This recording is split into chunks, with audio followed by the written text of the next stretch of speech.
অৱশেষত হাৰ্দিক পাণ্ডিয়া আউট এইবাৰৰ IPLৰ পৰা MIৰ কেপ্টেইন হিচাপে দেখা নাপাব হাৰ্দিক পাণ্ডিয়াক ৰোহিত শৰ্মা কেপ্টেইন হিচাপে থাকিব IPLত MIৰ হয় কিছুদিন পূৰ্বে হাৰ্দিক পাণ্ডিয়াক MIৰ কেপ্টেইনৰ দায়িত্ব দিয়া হৈছিল বুলি বিভিন্ন সামাজিক মাধ্যমৰ পৰা জানিব পৰা গৈছিল আৰু ইয়াৰ পিছতেই দেখিব পোৱা গৈছিল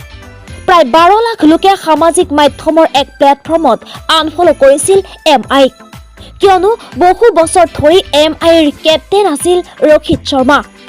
আৰু হঠাৎ সলনি কৰা হৈছিল ৰোহিত শৰ্মাক আৰু দায়িত্ব দিয়া হৈছিল হাৰ্দিক পাণ্ডিয়াক এই খবৰে দেশজুৰি তীব্ৰ প্ৰতিক্ৰিয়াৰ জোৱাৰ উঠিছিল আৰু অৱশেষত পূৰ্বৰ মতেই ৰোহিত শৰ্মাই কেপ্টেইনৰ দায়িত্বত থাকিব বুলি জানিব পৰা গৈছে